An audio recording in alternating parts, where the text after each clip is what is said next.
My name is Cooper. Are you ready for the top NFL picks for this week?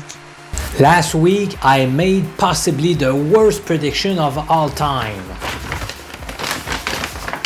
I mentioned that I believed the Panthers plus 7.5 points in Cincinnati might be the best bet of the 2022 NFL season, but it all came crashing down quickly. They ended up getting demolished 42-21. What a bad call on my part. I ended up making 4 bets in the NFL on sides and totals, and those picks being shared on my Patreon page yielded 2 wins and 2 losses. Our season record now stands at 26 wins and 20 losses, for a win percentage of 56.5%. For week 10, I've got 3 picks that I like. It will be a pleasure to share them with you in this video. Thanks for being here, my friend.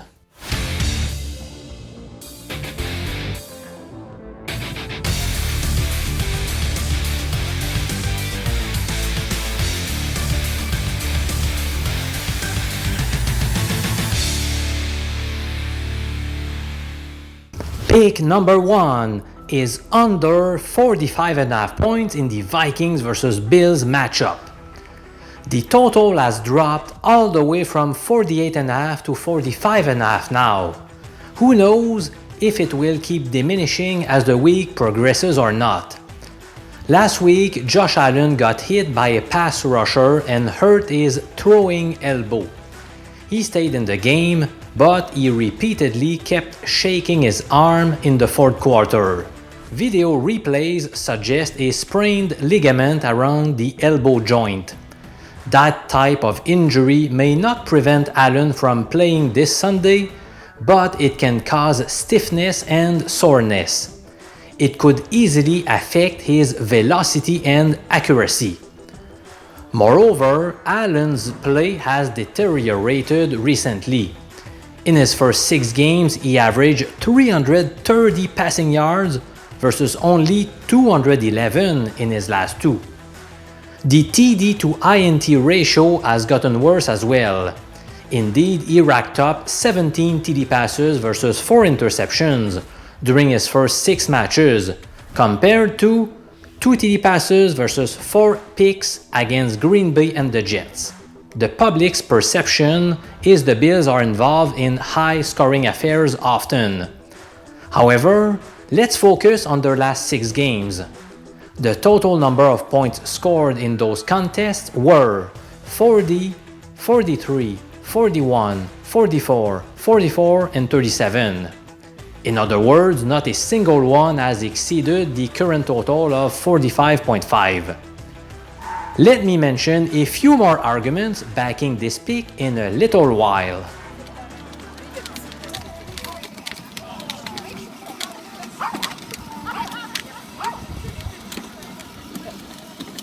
I also like the fact that the under has posted an 11-3 record in Buffalo's last 14 games following a straight-up loss.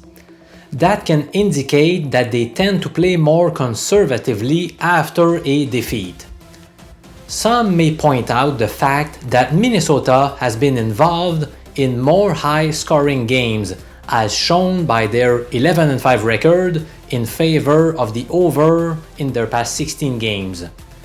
But if you focus on games played on turf, the under is doing well with a 7-3 record in Minnesota's past 10 games on such a playing surface. The weather may also have an effect. The temperature will feel like 30 degrees Fahrenheit. We may have some rain and snow, and there will be some wind as well. Such conditions would entice both teams to run the ball more often, which will milk the clock more quickly. Give me the under in the Minnesota versus Buffalo matchup.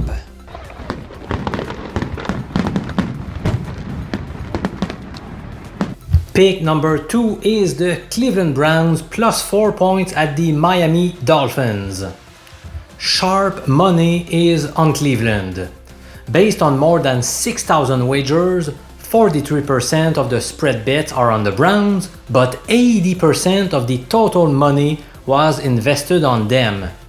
In other words, the majority of sports bettors prefer to take Miami, but a huge proportion of the total amount of cash wagered is on Cleveland. That shows how the big gamblers like the Browns in this spot. The rest factor also provides an edge to Cleveland since they are coming off their bye week, while the Dolphins played a hard-fought game in Chicago last week. Miami's defense is a source of concern. They allowed 32 points to the Bears last week and 27 to the Lions the week before. Meanwhile, the Browns' defense has improved lately, as evidenced by their 13 points allowed against the Bengals and 23 to Baltimore. In the end, I believe the Browns can keep the game close enough to cover the 4-point spread.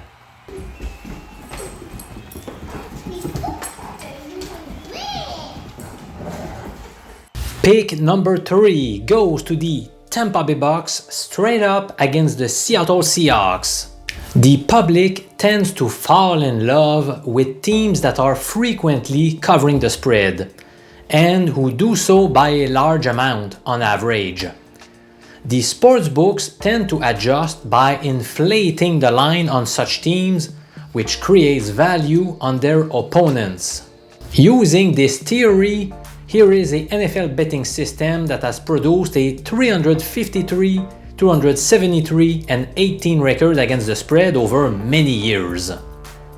Bet a team whose current winning percentage is not above 60% if their opponent has beaten the spread by an average of at least 5 points so far in the season.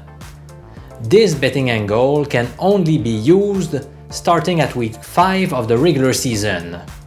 We avoid teams who have won more than 60% of their games because that would make them too popular in the eyes of sports bettors. In this case, the BUCS hold a 4-5 record, so we are good.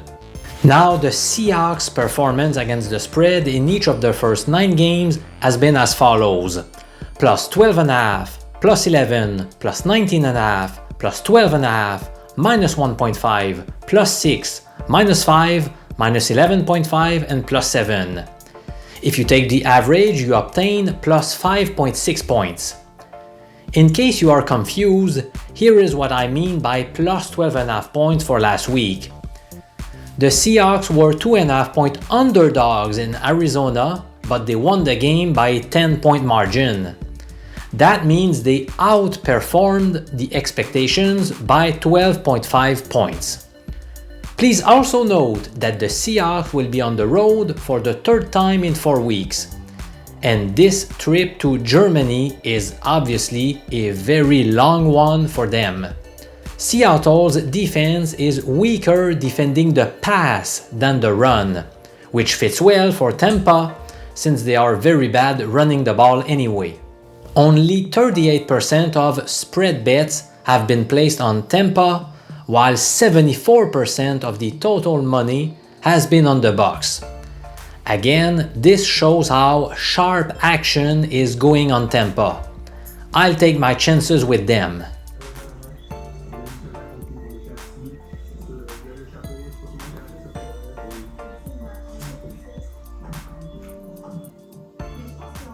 Let's continue with unofficial picks on the remaining games, just for fun. In the Thursday night game, I like the Panthers plus 3 points against the Falcons. Carolina played very badly in Cincinnati last week, so you might expect them to give up for the rest of the season. However, this is a divisional game at home, so they will fight. Baker Mayfield gave them a boost in the second half last week. The Panthers will try to avenge a heart-breaking overtime loss against those same Falcons a couple of weeks ago, a game in which Carolina had the edge in total yards gained. Last Sunday, The Bills were 8.5-point favorites against the Vikings. Since then, the line has kept dropping and dropping. At the time I made this video, the spread was now 4. The possibility of Josh Allen not playing is making it a tough pick. Even though the Vikings are not as good as their 7-1 record indicates, I would tend to grab Minnesota +4. I will go with the Lions +3 in Chicago. Even though Justin Fields has showed great flashes over the past 3 weeks, Detroit should easily put some points on the board, which will make it a close game. Cuckoo. Cuckoo. Give me the Broncos as 3-point underdogs in Tennessee. Ryan Tannehill's status is still up in the air. Denver is coming off its bye week, and they will keep building some momentum after defeating Jacksonville in their last game. Jacksonville's defense is better than Kansas City's, and their offense is 10th in terms of their EPA, expected points added. So, in my opinion, they will be able to cover the 9-point spread. I don't like the fact that the Chiefs will be at home for the 3rd consecutive week though. Let's go with yet another underdog with the Texans +5 in New York. Betting small road underdogs who won 6 games or less the year before has been a very lucrative betting strategy over the years. A 240, 148 and 10 record ATS. Both teams should be able to run the ball effectively, and I believe that ultimately the Giants will win a tight one.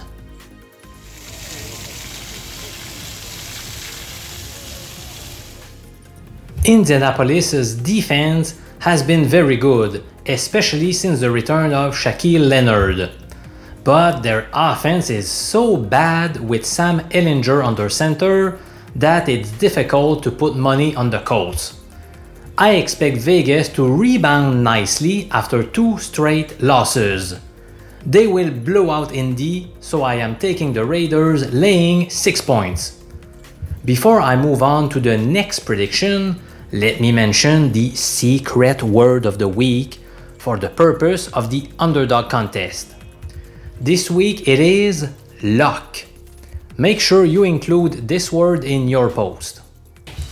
Cowboys -5 or Packers +5 points. The numbers tell me to bet Dallas. They are also coming off their bye week. Road favorites of their bye week have done extremely well over the years. The Packers are banged up.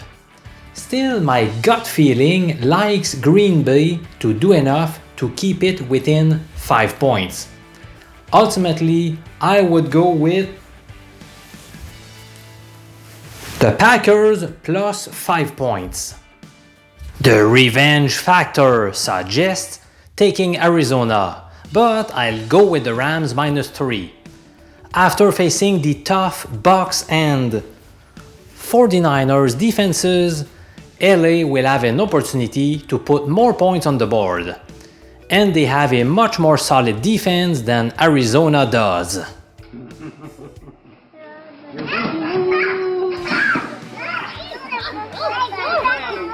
I prefer to side with the 49ers -7 points at home against the Chargers.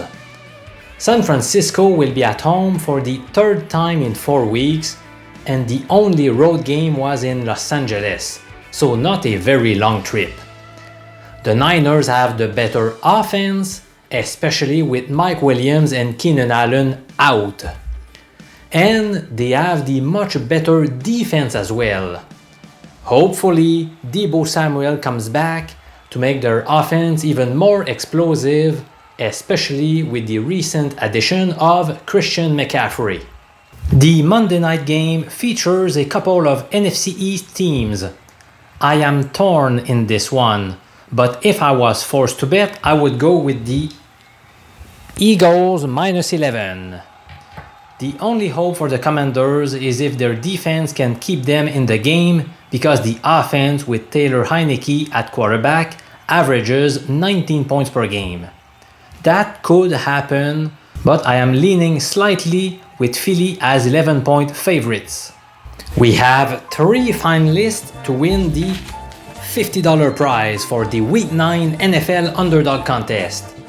In fact, they picked the 2 biggest underdogs of the week, which were the New York Jets plus 13 points against Buffalo and the Detroit Lions plus 3.5 points against Green Bay.